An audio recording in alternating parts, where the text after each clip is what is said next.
दोस्तों, वक्फ़ बिल के ताल्लुक़ से एक बहुत बड़ी ख़बर निकल कर सामने आ रही है, वो मैं आप हज़रात के सामने शेयर करने की कोशिश करूँगा। इससे पहले हमने आपको वक्फ़ बिल के ताल्लुक़ से बहुत सारे लोगों के, उलमा इकराम के, दानिशवरान के और जानकार लोगों के बहुत सारे हमने आपको बयानात सुनाए।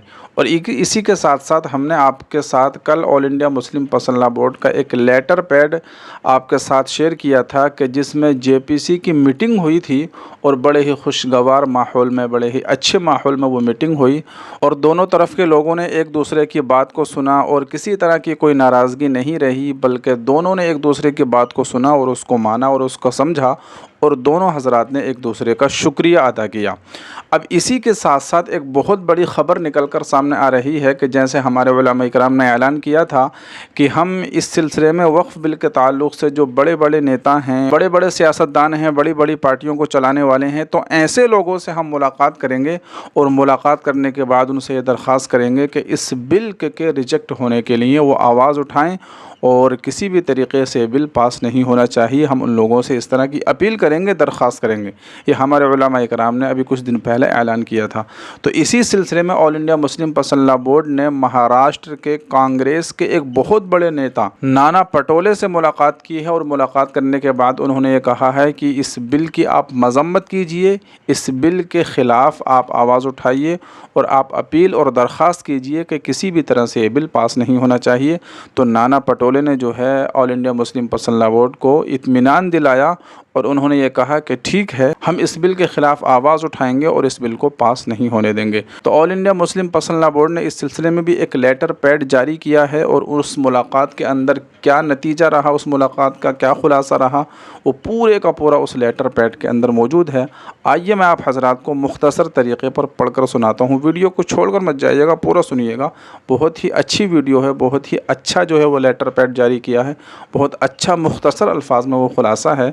1-2 मिनट लगेंगे बस पढ़ने में, तो मैं आपको पढ़कर सुना देता हूँ। आप उसको सुनिए और फिर बताइए कि ये आपको कैसा लगा। देखिए, लेटर पैड ये है, आप अपनी मोबाइल स्क्रीन पर देख सकते हैं। 20 सितंबर 2024 की शाम 5 बजे all India Muslim personal law board के जनरल सेक्रेटरी मौलाना मोहम्मद फजलुर रहीम मुजद्दिदी की क़यादत में बोर्ड का एक मुअक्कर वफ़द महाराष्ट्र कांग्रेस के सदर मिस्टर नाना पटोले से मिला। बांद्रा करला कम्प्लेक्स के होटल सूफी टेल में होने वाली इस मुलाकात में बोर्ड की जानिब से उन्हें मेमोरेंडम पेश किया गया, जिसमें मुकम्मल वक्फ़ तरमीमी बिल 2024 को दस्तूर के ख़िलाफ़ बताते हुए उसे वापस लेने का मुतालबा किया गया। अब देखिए, आ गया है असल बात।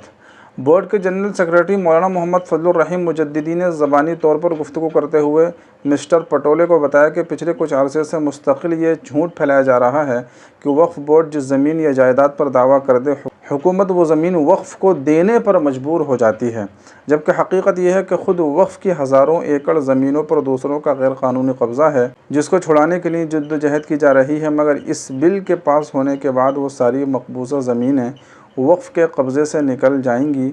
मुस्लिम पर्सनल लॉ बोर्ड का मेंबरान ने मज़ीद बताया कि अब तक वक्फ़ के लिए कई सतह पर मुश्तमिल अदालती निज़ाम है। देखिए, इसमें कहा गया है कि वक्फ़ बोर्ड के ख़िलाफ़ इस तरह से लोग कहते हैं कि वक्फ़ जो है किसी भी ज़मीन पर नाजायज़ कब्ज़े का दावा कर देता है कि ये ज़मीन हमारी है और उस ज़मीन को हड़प लेता है। हालांकि ऐसी बात नहीं है, बल्कि वक्फ़ की जो ज़मीन है, वक्फ़ की ज़मीन ख़ुद जो है लोगों ने गैर कानूनी तौर पर गलत तरीक़े पर जो है हड़प कर रखी है। तो ये उल्टा और जो है चोर कोतवाल को डांटे, इस तरह का जो है मामला हो रहा है। ठीक है, चलिए आगे देखिए। अब वक्फ़ ट्रिब्यूनल के बाद हाई कोर्ट और सुप्रीम कोर्ट तक जाने की गुंजाइश है, मगर मौजूदा तरमीम के बाद अदालतों के सारे उमूर ज़िला कलेक्टर को मुंतकिल हो जाएंगे। ज़ाहिर है कि मुल्क का कोई भी कलेक्टर हुकूमत की मर्ज़ी के ख़िलाफ़ फ़ैसला करने की हिम्मत नहीं कर सकता।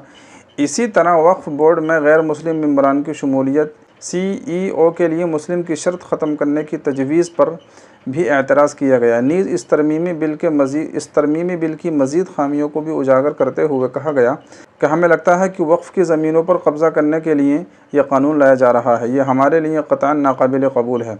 मुसलमान इस मुजव्वज़ा बिल में तरमीम के बजाय इस पूरे बिल को ही मुस्तरद करते हैं। मौलाना ने कहा कि वक्फ़ की ज़मीनें कोई अवामी जायदाद नहीं है, बल्कि ये प्राइवेट प्रॉपर्टी हैं जिनके मालिक मुसलमान थे और उन्होंने इन जायदाद को अपनी मिल्कियत से निकालकर अल्लाह की मिल्कियत में दे दिया था, ताकि उनकी आमदनी से भलाई और खैर का काम होता रहे।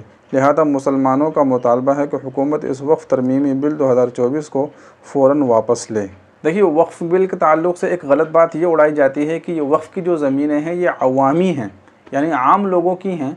हालांकि ऐसी कोई बात नहीं है, बल्कि ये आम लोगों की नहीं होती है, बल्कि ये तो प्राइवेट ज़मीन होती है। जैसे मेरी ज़मीन है, मैं उसको वक्फ़ कर दूँ तो ये मेरी अपनी हुई ना।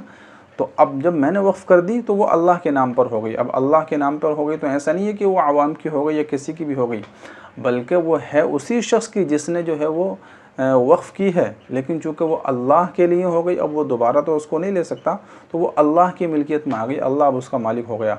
तो उसका कोई भी मालिक नहीं होता है, अल्लाह ही उसका मालिक होता है। तो ये जो कहा जाता है कि ये पब्लिक की है, आवाम की है, तो ये गलत बात है, ऐसा बिल्कुल नहीं है। नीज़ अपोजिशन पार्टियों को भी ये जिम्मेदारी है कि सरकार पर दबाव बनाएं और इस सियाह बिल को वापस लेने के लिए मजबूर करें, वरना मुसलमान दस्तूर में दिए गए हुकूक़ के मुताबिक आखिर दम तक इस बिल के ख़िलाफ़ जद्दोजहद करने पर मजबूर हो जाएंगे। तो उसमें उनसे नाना पटोले से ये भी कहा गया कि जो अपोजिशन पार्टियाँ हैं, जो दूसरी पार्टियाँ हैं, उनको भी चाहिए कि वो भी जो है इस बिल के ख़िलाफ़ आवाज़ उठाएँ। मुस्लिम नुमाइंदों की गुफ्तगू सुनने के बाद मिस्टर पटोले ने यकीन दिलाया कि मैं ज़रूर अपनी पार्टी के आला कमान और महाराष्ट्र के मुसलमानों के जज्बात से आगाह करूँगा। हमारी पार्टी ने हमेशा सच का साथ दिया है और सच्चाई की इस लड़ाई में कांग्रेस हमेशा मुसलमानों के साथ खड़ी रहेगी। मिस्टर पटोले ने ज़ाती तौर पर भी अपने हर मुमकिन ताउन का यकीन दिलाया। मुलाकात में ऑल इंडिया मुस्लिम पसल्ला बोर्ड के जनरल सेक्रेटरी मौलाना मोहम्मद फजलुर रहीम मुजद्दिदी, मौलाना मोहम्मद अहमद ख़ान दरियावादी, डॉक्टर ज़हीर क़ाज़ी, फ़रीद शेख, मौलाना बुरहानुद्दीन क़ासिमी, मौलाना अनीस अहमद अशरफ़ी, शिया आलिम दीन आगा रूह ज़फ़र, प्रोफेसर मोनिसा बुशरा आबिदी, शाकिर शेख, डॉक्टर अज़ीमुद्दीन, मौलाना रशीद अहमद नदवी, हाफिज़ इकबाल चूनावाला, मौलाना अब्बास ख़ान, मौलाना ग़ुफ़रान साजिद क़ासिमी, हुमायूं शेख और दीगर हज़रात भी शरीक थे। तो ये जो है ऑल इंडिया मुस्लिम पसल्ला बोर्ड ने एक लेटर पैड जारी किया है, जो उन्होंने कांग्रेस के एक बड़े नेता नाना पटोले से मुलाकात की और ये कहा कि आप इस बिल को रद्द करने के लिए आवाज़ उठाइए, अपील कीजिए, दरख्वास्त कीजिए और ये बिल जो है पास नहीं होना चाहिए। तो नाना पटोले ने जो है यकीन दिलाया कि मैं हर मुमकिन जो है कोशिश करूँगा और अपनी पार्टियों से, अपने कारकुनान से, आला कमान से भी कहूँगा कि इस बिल के ख़िलाफ़ आवाज़ उठाएं और इस बिल को पास ना होने दें, ये बिल रिजेक्ट होना चाहिए। तो इस तरह की बातें जो हैं आपने इस पूरे लेटर पैड में देख ली। तो इस तरह से हमारे उलमा इकराम जो है मेहनतें कर रही हैं, कोशिशें कर रही हैं ताकि ये बिल पास नहीं होना चाहिए। तो आप भी जो है मेहनतें करते रहिए, कोशिशें करते रहिए और जो है दुआएं भी करते रहिए। तो आप लोगों को ये ख़बर कैसी लगी और ये लेटर पैड जो ऑल इंडिया मुस्लिम पसल्ला बोर्ड ने जारी किया है, ये इनकी कोशिश और काविशें आपको कैसी लग रही हैं, आप लोग कमेंट करके बताइएगा ज़रूर और इस वीडियो को ज़्यादा से ज़्यादा शेयर कीजिए। दुआओं की गुजारिश है। अस्सलामु अलैकुम व रहमतुल्लाह।